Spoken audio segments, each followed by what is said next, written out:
नमस्कार, S prime न्यूजमध्ये आपल्या सर्वांचं स्वागत। एखाद्याला मारायचंच म्हटलं तर त्याला बाजारातून हत्यार खरेदी करायची गरज नसते, हेच लखन जगताप दुहेरी हत्याकांडामध्ये दिसून आलंय। कारण लखन जगताप आणि त्याच्या आईची हत्या ही गवत कापायच्या ब्लेडला हत्यार बनवून करण्यात आली आहे। त्या हत्याराच्या काही वारामध्येच हे दोघंही जागीच रक्ताच्या थारोळ्यात पडलंय। त्यामुळे हे हत्यार कसं बनवलं आणि याची तीव्रता कशी होती हेच आज आपण जाणून घेणार आहोत। पंढरपुरातील लखन जगताप आणि त्याची आई सुरेखा जगताप या दोघांची 15 जुलै रोजी अज्ञात मारेकऱ्यांनी निर्गुण हत्या केली होती। मात्र पोलिसांना यातील आरोपींचा शोध लागला नव्हता। तसेच मारेकऱ्यांनी हत्या केलेले हत्यार देखील घटनास्थळी टाकले नव्हते। त्यामुळे कुणी मारले आणि कोणत्या हत्याराने मारले हे कुणालाच माहीत नव्हतं। या घटनेला तब्बल 6 महिन्याचा कालावधी लोटला, तरीही आरोपीचा मागमूस लागला नव्हता।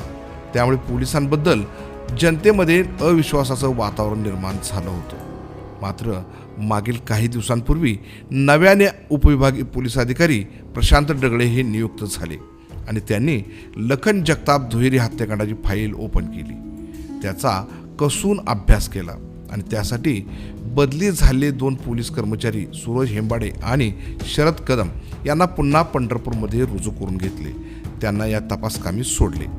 त्यांनी देखील या गुन्ह्याचा अगदी बारीक नव्हे तर क्राईम पॉलिटिक्स वापरत आरोपीमध्येच आपला खबरी सोडून बारीक लक्ष ठेवलं आणि यश मिळवलं। या हत्याकांडामध्ये 3 आरोपी असल्याचं फायनल झालं, ज्यामध्ये मृत लखन जगतापच्या शेजारीच राहणारा विशाल शिंदे नाईक हा मास्टरमाइंड ठरला, तर त्याचा चुलत भाऊ अथर्व शिंदे नाईक हा त्याचा जोडीदार ठरला, तर एक अल्पवयीन आरोपी जो या गुन्ह्यातील खबरी ठरला। या तिघांनाही उपविभागीय पोलीस अधिकारी आणि त्यांच्या टीमने ताब्यात घेऊन अटक केली आहे। तेव्हा ही हत्या कोणत्या हत्याराने केली याचा खुलासा झाला। मात्र हे हत्यार आरोपींनी नदीच्या वाहत्या पाण्यात टाकले होते। त्यामुळे अनेक पूर येऊन गेल्याने हे हत्यारे सापडतील का नाही याबाबत शंका होती।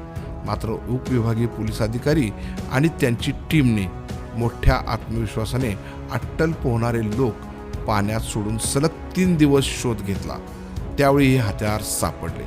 हे हत्यार कुठल्याही बाजारातून खरेदी केलं नव्हते, तर मास्टरमाइंड विशाल शिंदे नाईक याने आपल्या शेतातील जनावरांना खाण्यासाठी असलेल्या गवत कापायच्या मशीनचे मोठे ब्लेड काढले, त्याला अगदी जोराची धार लावून घेतली, त्याला कोयत्यासारखा दांडा देखील लावला आणि हत्येची पूर्ण तयारी केली होती।